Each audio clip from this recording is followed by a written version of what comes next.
My name's Jake, 35, divorced, and freshly relocated to the kind of neighborhood where everyone waves just a little too hard and the lawns look like they came out of a brochure. It was supposed to be a quiet, fresh start. I had bought a 3-bedroom home at the end of a cul-de-sac, tucked into a sleepy suburban neighborhood. There was a large yard, old trees, and even a rundown wooden shed out back. The shed had seen better days. It was leaning to one side, missing shingles, and looked like a stiff breeze might finish it off, but it had character and potential. I'm a builder by background, now working remotely as a design engineer. So naturally, instead of tearing the thing down, I decided to fix it up. I envisioned turning it into a cozy workspace, a quiet retreat from the main house where I could sketch, code, and maybe build the odd gadget. Nothing crazy, just a shed becoming a better shed. That was until I met Karen. She lived directly behind me, early 50s, blonde bob so sharp it could slice glass, crisp pastel outfits, and a voice that could probably get a tree to apologize. She made her presence known the first time she spotted me out back with tools in hand. "Excuse me? Sir, what are you doing with that structure?" I glanced over. She was peering at me from behind her perfectly trimmed hedge like a nosy owl. I wiped sweat from my brow and replied, "Just doing some repairs on the old shed, it's falling apart." She frowned as if I'd said I was launching a rocket. "Well, it looks terrible. You didn't submit a form to the HOA." That was the beginning of our feud. You see, I had heard the horror stories about HOA neighborhoods, homeowner associations that nitpicked paint colors, lawn heights, even the kinds of flags you could fly. But I figured if I kept a low profile and followed the basics, I'd be fine. I was wrong. A few days later, I received an official letter from the HOA citing unauthorized structural work on a non-compliant outbuilding. It was signed by none other than Karen Whitmore, HOA Vice President. Apparently, the shed's original brown paint didn't match my house's beige trim. I hadn't submitted a renovation request, even though I wasn't expanding the footprint. She even tried to claim that it violated the neighborhood aesthetic. I called the HOA hotline. No answer. I emailed. No response. But the fines started coming. $100, then $250. They stacked up like Karen's smug glances every time she passed by the fence. That's when I knew it wasn't about the shed. It was about control. Karen didn't like that I didn't kiss her self-appointed suburban ring. She didn't like that I worked from home and didn't attend the HOA potlucks or front yard yoga sessions. She especially didn't like that I wasn't intimidated by her. But I wasn't just some random guy with a hammer. I designed custom smart home systems for high-end clients. I'd renovated homes inside and out, from foundation to finish. If she wanted a battle, she had no idea who she was messing with. So I did something that wasn't just legal, it was deliberate. I started researching city zoning laws, permits, ADU codes, even loopholes in the HOA charter. And what I discovered lit a fire in me. Karen didn't want me to fix a shed? Fine. I wasn't going to fix the shed anymore. I was going to build a fully legal, city-approved, tax-exempt, tiny house right in my backyard. And the best part? There wasn't a single thing she could do about it. Let the games begin. Once Karen tried to weaponize the HOA against me over a rotting shed, something flipped in my brain. I wasn't going to just fix it anymore. I was going to upgrade it in a way that would make her scream into her pillow for weeks.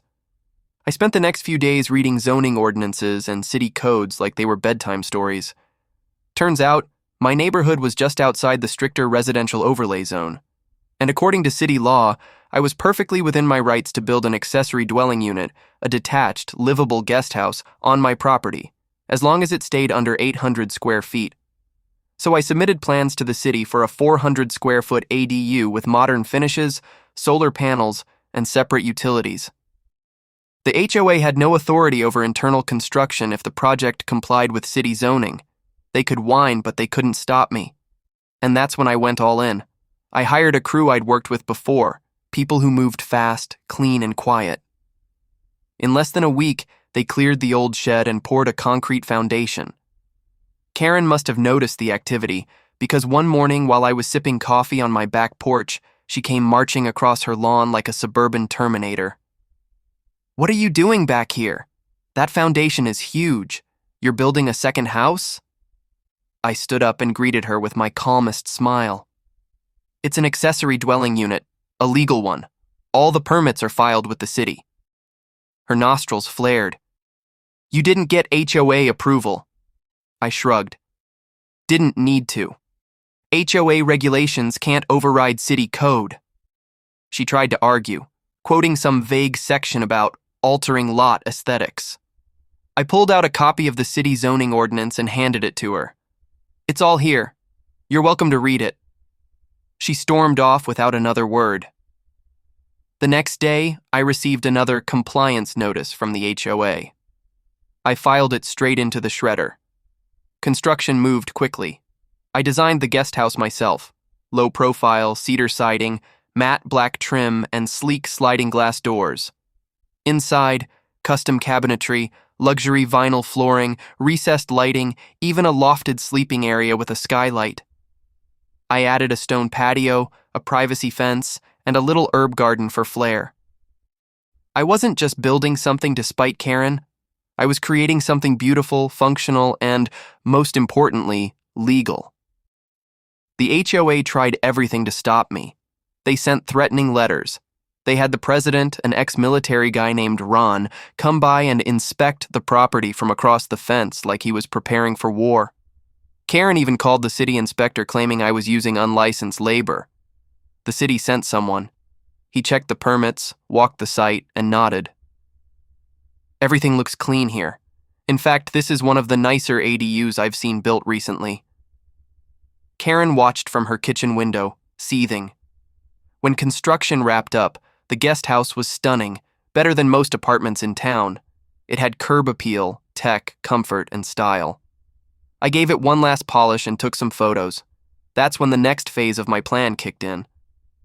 I listed the property as a furnished executive rental for short to medium-term stays, ideal for traveling nurses, corporate workers, or people relocating.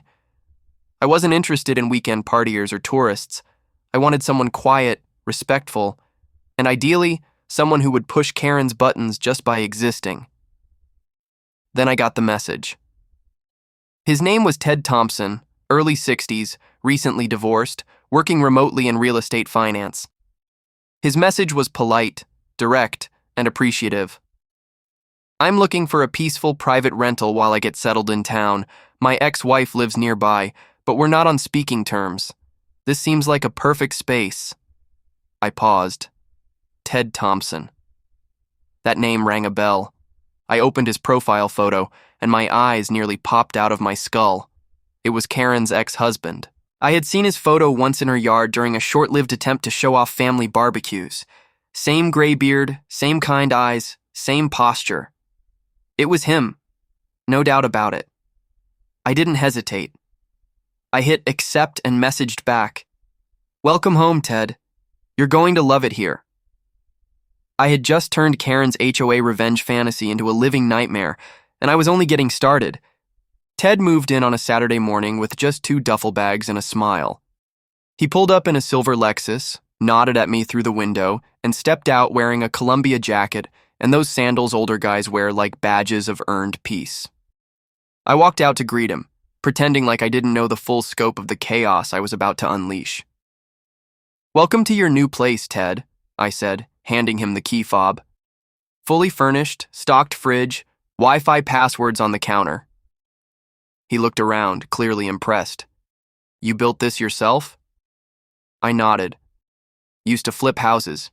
Karen gave me some grief over the old shed, so this felt like a fair upgrade." At the mention of her name, he chuckled. "Still on her throne back there?" "She hasn't come outside much lately," I said with a smirk. "Probably rereading the HOA manual for loopholes." He laughed. It was a calm, contented kind of laugh, the kind that told me he was here for peace, not pettiness. That made what came next even more perfect.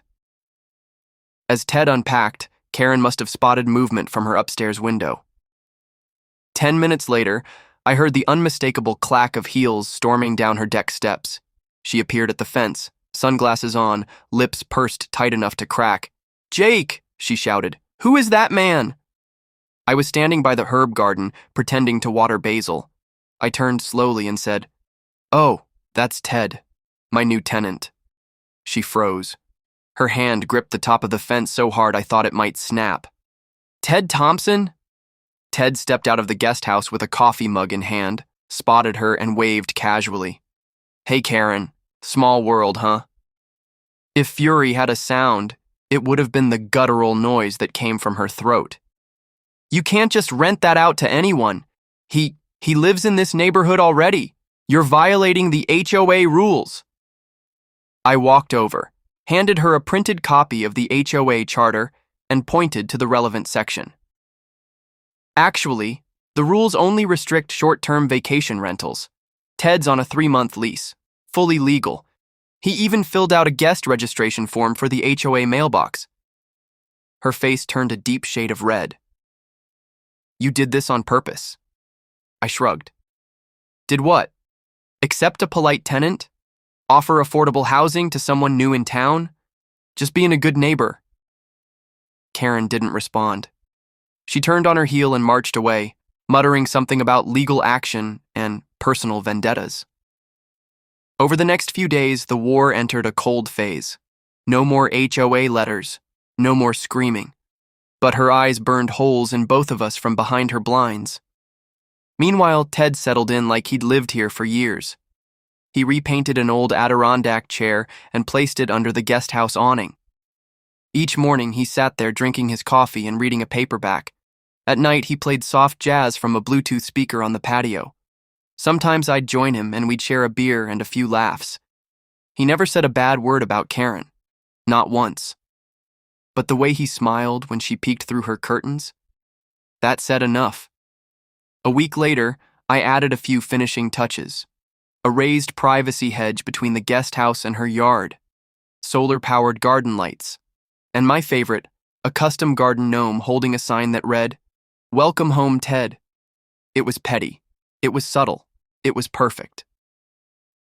Karen retaliated by hosting an emergency HOA board meeting in her living room. Only 3 people showed up. The minutes, which she was legally required to post in the community mailbox, revealed her trying to propose an amendment limiting backyard structures rented to non-relatives. It didn't pass.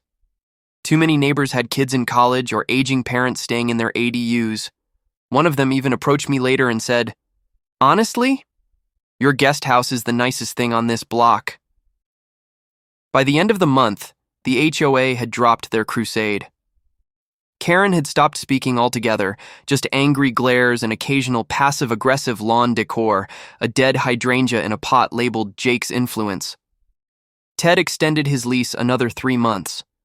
"I'm in no rush," he told me one evening. "Peace is hard to find." So now every morning, Karen opens her blinds to find the guest house that she tried to erase, occupied by the man she once tried to forget. And me? I sit back and sip my coffee, watching it all unfold. Sometimes revenge doesn't need shouting.